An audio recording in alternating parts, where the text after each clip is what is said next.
Good evening, everyone. We began our newscast tonight with a special report on the disappearance of Sul Ross State University student Zuzu Verk. It's been over a month since the 21-year-old has gone missing as the search to find her continues. Tonight, CBS 7's Deanne Lopez takes an in-depth look into the investigation and reveals details that may not have been previously known by the public. Deanne? Jay, it's a case that has left us all astonished. How an intelligent, successful 21-year-old college student vanishes from one day to the next. It's a puzzle that police are still trying to piece together. April 22nd, 1995. The day Zuzu Verk made her first mark on the world. You know those t-shirts that say, I'm the first and I make the rules and I'm the middle. I'm the reason the rules are made, and the third says, well, the rules don't apply to me. That's Zuzu, exactly. Zuzu's wacky and fun and kind of crazy and a bit of a rebel. Born and raised in Keller, about 30 miles west of Dallas, Zuzu is the youngest of three. Lori and Glenn Verk knew early on she was gifted and destined to make a difference. From photography to painting and singing, Zuzu did it all. But it was the outdoors that stole her heart. Zuzu was a junior in high school when two of her friends took her camping for the first time at the Davis Mountain State Park. That's when her love and passion for wildlife began. She wants to help save the earth. She realizes that we're not putting a good footprint on the earth, and she wants to change that for future generations, and that's exactly what she's doing. Mm-hmm. That same love pushed her to an internship at the state park. She and her dog Ponyo ended up moving to Fort Davis the summer after she graduated from high school.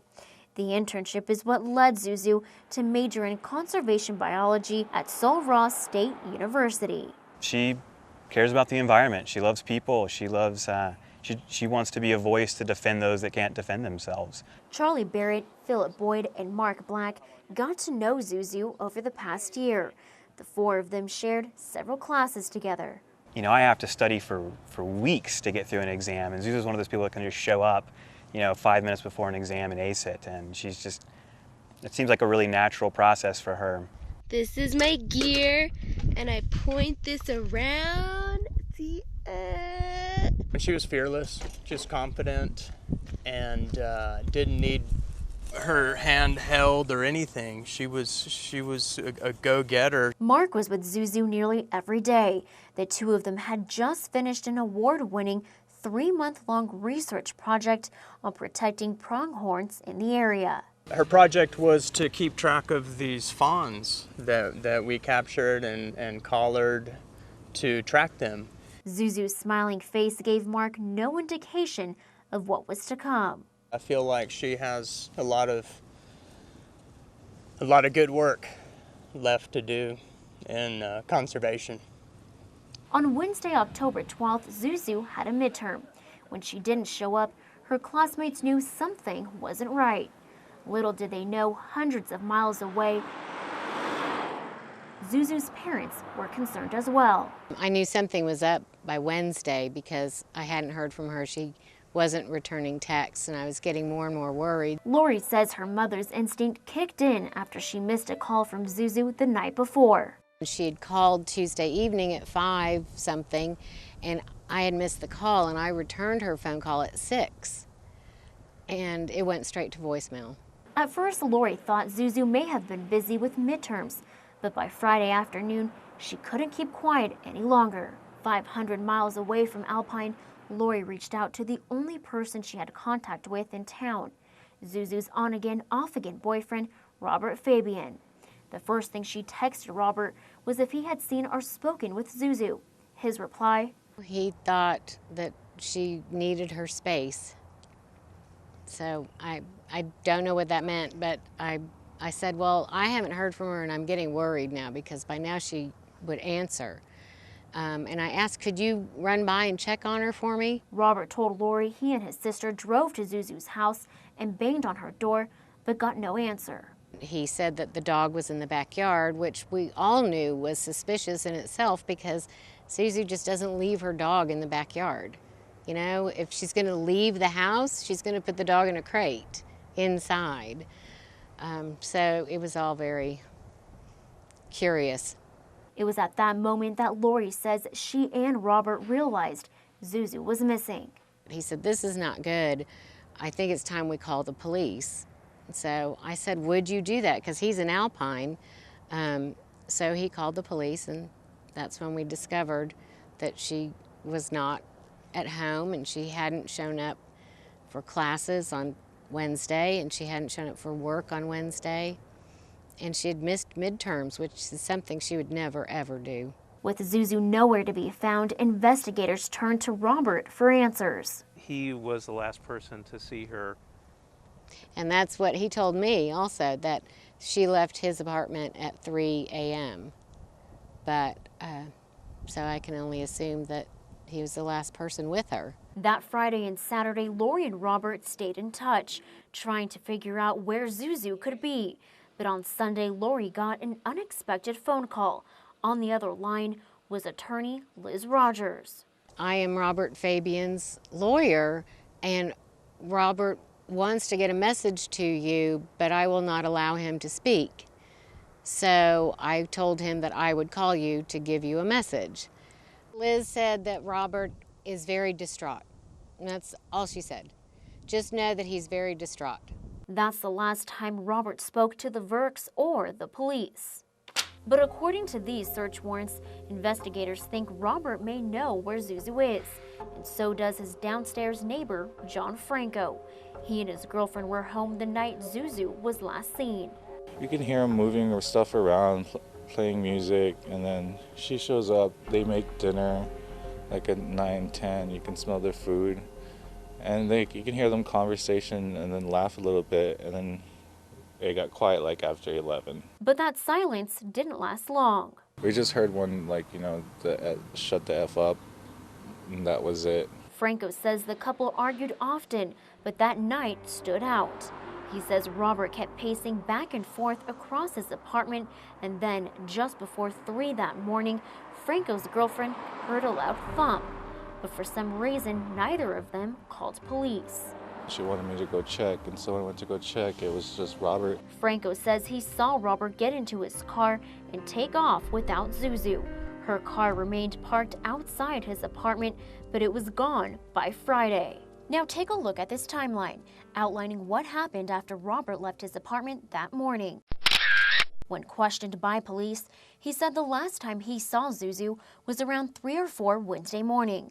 Court documents show at 3:15 a.m., Robert attempts to call his friend Chris Estrada twice and also sent some Snapchats. But 2 hours before Robert sent those messages, Chris arrives at a young woman's house. Court documents say she described Chris as very distraught, pacing back and forth and acting nervous. She asked him if he was okay, and Chris said, "I'm fine. I did not do anything. If they interview me, I have nothing to say."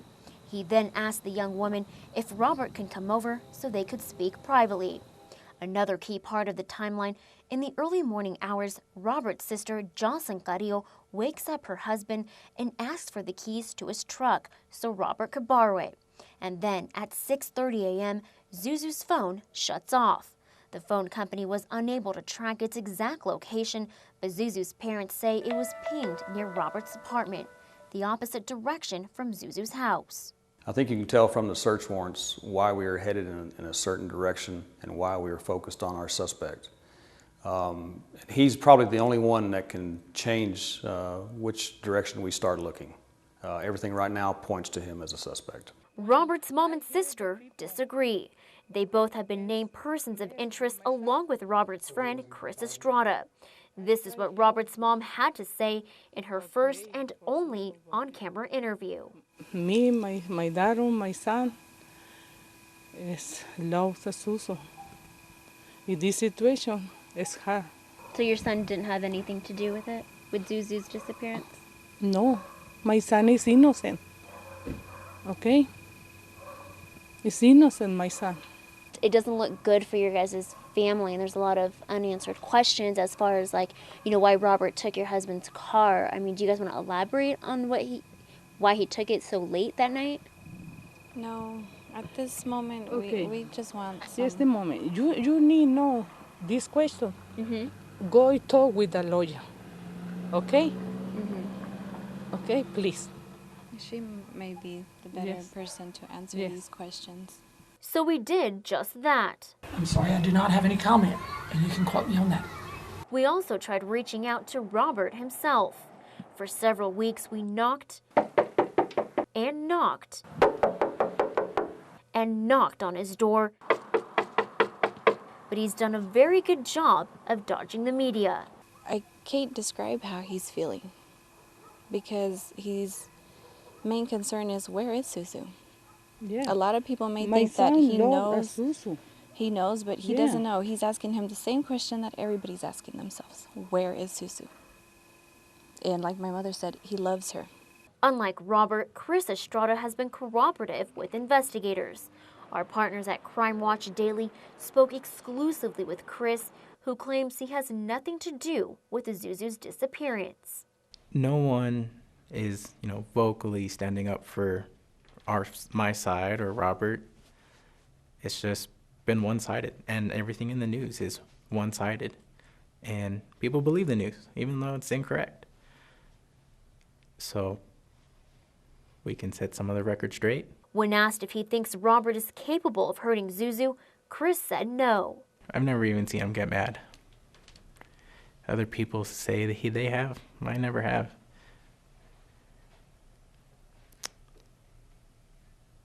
And, Sheriff's Department was telling me there's mounds of evidence that suggest he did something. And I don't really know if I believe them. In my opinion, they will say anything. And as for why Robert is refusing to cooperate with the investigation, Chris says, if the Sheriff's Department was telling me the truth, they said they went and questioned him and poked a couple holes in his story. Whatever those were, I don't know. And he just stopped cooperating and asked for a lawyer. Maybe if he felt attacked, maybe he did want someone to back him up. I understand that. So I think he's just looking for someone to stand up for him. Despite what Chris and Robert's family say, those closest to Zuzu believe Robert is involved somehow. About 2 weeks before she went missing, we spoke after class, and she had mentioned to me that she was interested in transferring to A&M. She had mentioned that she was, she wanted to leave, she wanted to go to another school. She did also mention that she didn't feel safe, that her tires had recently been slashed, and she had said that I don't think that Robert had slashed my tires, but he may have done it. Zuzu's friends we spoke with say it was no secret that Robert had a reputation around town for being overly jealous and aggressive. She didn't ever come to me directly and say, hey, I'm afraid of this guy or something, nothing like that, but I certainly heard that indirectly through other people. Lori and Glenn don't feel like they really got to know Robert, but confirm things got rocky 6 months into their year-long relationship. It was becoming like a 3-week interval kind of thing. So you can make your own judgment from that. I mean, are relationships that are constantly coming back together and breaking up, are those good? At this point, Robert remains the sole suspect in Zuzu's disappearance, but no arrests have been made. In the meantime, family and friends remain hopeful that their spunky, energetic, and beautiful Zuzu will be found and brought back home. Her friends ask that the next time you're in Alpine, be sure to climb the mountain behind Sol Ross in her honor. Not only is hiking Zuzu's favorite thing to do, but you'll find a special surprise at the very top. She woke me up early and she was like, hey, we're gonna go hike this mountain and we're gonna go paint on this desk because somebody wrote some stupid stuff on it and we're gonna fix it. And that's what Zuzu did. She made the world a better place, one small act at a time. Police tell us Zuzu's cell phone and lanyard that held her ID and credit cards have still not been found. If you have any tips that may help police lead them to finding Zuzu, please contact Odessa Crime Stoppers. They guarantee that your tips will remain anonymous. Jay? Deanne, thanks very much.